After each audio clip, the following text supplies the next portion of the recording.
Hi, I'm Jeremy Sisto from FBI, and today I am debunking AI. Jeremy Sisto's full name is Jeremy Merton Sisto. He was named after the Trappist philosopher, the author, Thomas Burton. That is true. AI, Thomas Burton, very famous Buddhist monk, also author. Somewhat politically active when his superior monks or priests would allow him to be. But yeah, great author. And my dad was obsessed with him. I think he might have died before I was born, so maybe I never met him. But I do remember visiting a monk's house, and my dad would pull out a carton or a little box of the body of Christ, all those little wafers, and so I'd sit there eating the body of Christ as a snack. His whole arm. It was very weird, and that's when I realized it wasn't really the body of Christ. Yes, as of May 2025, the original series has aired 7 seasons. Well, not exactly. Well, yes, as of through May, because our final episode is. So I guess you're correct, AI. That's right, 7 seasons, but not full seasons, because we had a little thing called COVID and a strike, so some truncated seasons as well. But seven seasons nonetheless.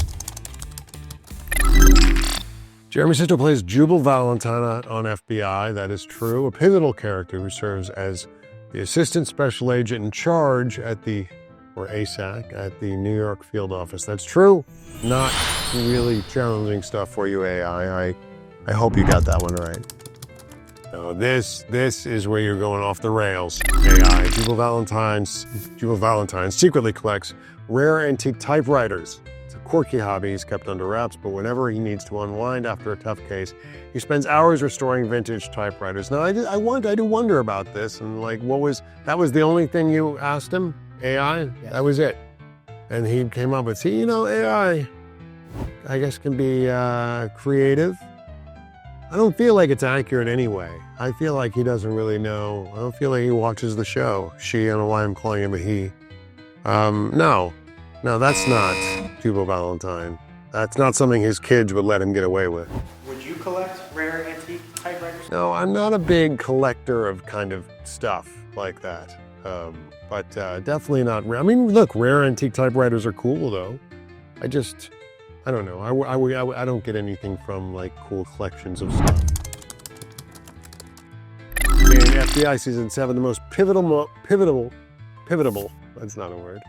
The most pivotal moment for Jubal Valentine occurs when his loyalty to a longtime informant, Fahim Elahi, is tested during a high-stakes case involving a terror attack, forcing him to navigate the tension between personal loyalty and professional duty. Well, the episode that actually was the most pivotal for Jubal has not aired at the time of this.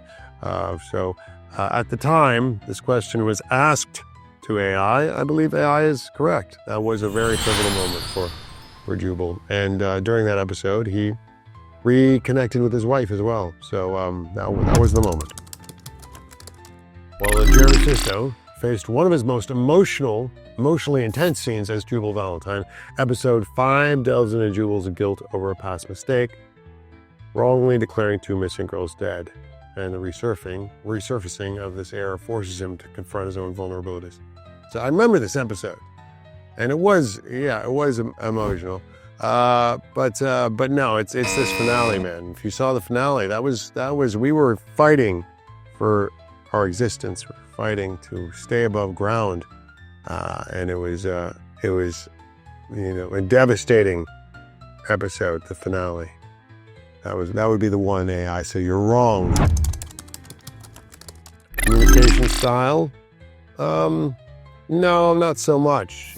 He's more performative, I imagine, in some ways. Work ethic?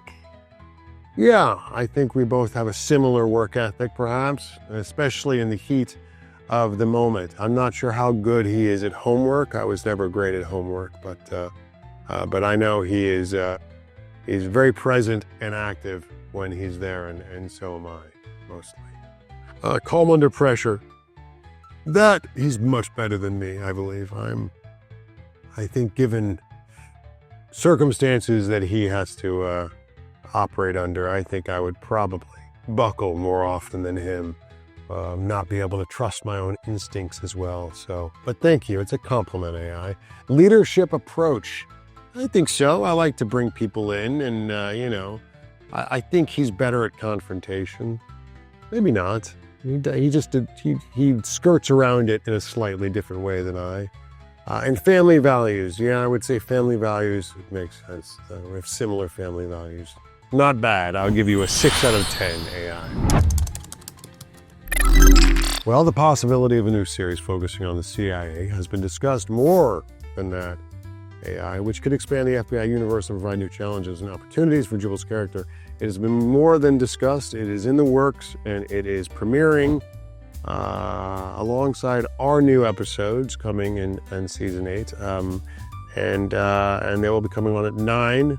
But that is true. This new CIA show is something that I'm hoping to be able to expect, is that Jubal Valentine can help out the CIA situation. But you don't know. We don't know if it will happen. I don't know if I'll get the call. We'll see. But Jubal would love it. Let's see. I think AI might have gone creative with this one. The personal ritual Jeremy Sisto has is listening to a specific playlist before filming intense scenes. Drawing from his love of music, especially jazz, he uses it to center himself and get into the right emotional state. Now, not necessarily too often on FBI, but I have been known to use music to get in the right headspace, so it's not completely off. But I feel like you just guessed on that one. I don't know if I've actually spoken about it.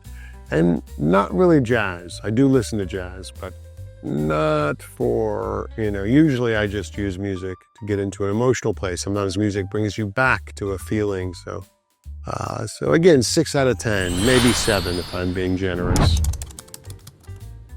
And Jeremy Sisto's favorite song seems to be Crazy Love by Van Morrison. He once auditioned for a role in Frozen by performing the song on his guitar. I do enjoy that you know that piece of information, AI. Where did you hear that? I've never read it all. It's true. It's true. And, I didn't get the role, so perhaps it was the wrong song choice. I do love Van Morrison, and Crazy Love is a great song, but, not even my favorite by Van Morrison. So What is your favorite? my favorite song by Van Morrison, perhaps. I'll just say that. There's my favorite album is that album that has like Ballerina on it. It's called it's one of my favorite albums of all time, and this is what my brain is doing to me now. I can't remember the name. Hey, what is the album of Van Morrison's that has Ballerina on it? Ballerina is on Van Morrison's album Astral Weeks. Astral Weeks. Yes, we know it's a classic. It's a great, he did it at like 21, I think. Those were all first, second, or third takes, the song with musicians that had never played them before. One of the best albums of all time. Jeremy Sisto originally had aspirations of becoming a doctor. Oh, I wish. However, while growing up in Chicago, we often accompanied his mother in aspiring actors to auditions, and casting directors began noticing him. That is true. I never wanted to be a doctor. Never had any inkling of the doctor thing you made up. And honestly, I'm disappointed in your research, because I feel like you could have found something more possible. I don't know. I don't like the thing with this blood and stuff. It needs a lot of things like that. A lot of faith. Talk about high stakes. No, but the rest is true. Chicago, mother, auditions, casting directors.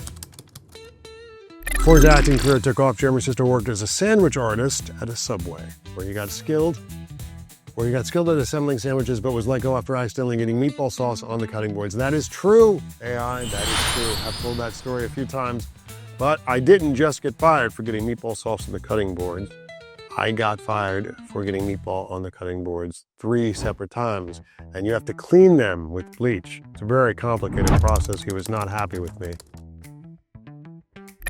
Jeremy Sisto made his acting debut at 16 in the 1991 film Grand Canyon, a drama directed by Lawrence Kasdan and starring Kevin Kline and Steve Martin. Very true, but you've got Danny Glover, Mary McDonnell, Mary Louise Parker. I'm forgetting someone else. Anyway, a whole bunch of legends. And yeah, that's true. I was 16. I remember sitting in poetry class when I got the call. Jeremy Sisto is best known for his role as Elton in Clueless. I mean, that's, that's subjective. Some people, for sure. Some people like Law and Order, obsessed with Law and Order people might think differently. So it depends on the audience. I have some horror people that are obsessed with another movie.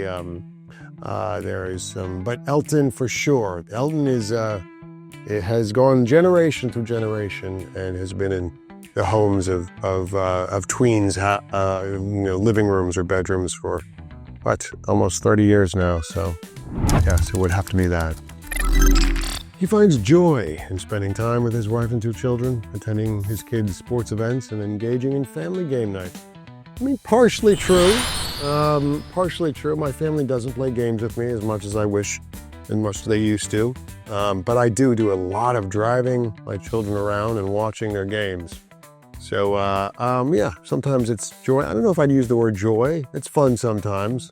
But, it's part of the job. And yesterday was a tough one. My son lost a very difficult game, so there was no joy there. Jeremy Sisto is an accomplished musician, proficient in playing guitar, drums, and piano, often recording and performing with his wife, who has recently taken up drumming. Very good AI. Yes, I don't know, accomplished, I'm not sure if that's the right word. Proficient, I'm not sure, that's also subjective, but I do play the guitar, drums, and piano. I do like to record, and yes, my wife has recently taken up drumming, which makes me like her even more. Yes, in an early version of Frozen 2, Jeremy Sisto's character King Renard was originally intended to sing a powerful ballad about the founding of Arendelle, but the song was scrapped. I've never heard that, but man, that would have been great. I think you made it up. Perhaps you didn't. It takes a long time to develop these animated films, so it's very possible that there was a time when there was a King Runyard song, but likely that was long before I was even thought of to play the role. Jeremy Sisto is an avid basketball player and is known for his impressive skills on the court. He actively plays the game and has even coached his son's basketball team. Well, and up until about 6 months ago, play basketball all the time. I love it, but I have a little knee issue now, so I've been off the court, which is very, very difficult for me. So I've got to take up something else, perhaps some table tennis. I'm not sure. I need some movement. Yeah, I did coach my son, that's true. And you know that AI has been watching me. Jeremy Sisto is best known for his voice role as Batman in the Injustice video game series. It depends, again, subjective AI. If you're a Batman fan, then yes. If you're a Frozen 2 fan, perhaps it's that. Ferdinand was the other one I did, which probably has lesser of the 3, but those were my biggest moments. I was very hungover when I played Batman in the Injustice. No, this is not, actually, that's not right. That's not right. Go back. AI, you're incorrect. I wasn't the voice in the Injustice video game series. I was the voice as Batman in a TV show. I think it was Justice League. That was the one I was hungover for. But yeah, that's the one. As far as I know, although AI, sometimes you get involved in these kind of situations from what I hear now. But from what I know, I was not in the Injustice video game, but I might look into that. Yes, Jeremy Sisto speaks Italian. A skill he brought to his role as Jubal Valentine on FBI, his ability to speak the language was showcased during the April 2023 crossover event between FBI and FBI International and FBI Most Wanted. Well, I do not speak Italian. I know a few phrases. Io prometto a te di diventare una poliziotto, which means I promise you I will become a policewoman. That's one of the only phrases I know. But I did learn some, and I also learned what I had to say on that episode, so it sounded like I knew Italian. And I did the Duolingo for a while. I would love to learn Italian. I think at some point it might come into play. Well, Jeremy Sisto once lived in a remote cabin in the mountains for an entire year, completely disconnected from the outside world to find his true self before returning to pursue acting. So that's just what you made up, huh? I mean, I'd like to think that's true. Entire year in a cabin in the mountains? But no, maybe the other Jeremy, maybe Jeremy Davies? Perhaps that's who you're thinking of? I think you just made that up, but maybe it's in there. I'm gonna go check. I'm gonna see if it's I'm gonna scour the Google, go back to the old school and scour Google for this tidbit. Overall, AI, I mean, you know, the easy stuff you did well. The creative stuff, you know, you missed the mark slightly. I don't think you understand my soul, AI. I'm just going to say that. But you know, you get the colors right, you get the facts right. So I'm going to say no. Just no. That's what I'm going to say. I'm going to rate you. I love you. I appreciate you, but no for me.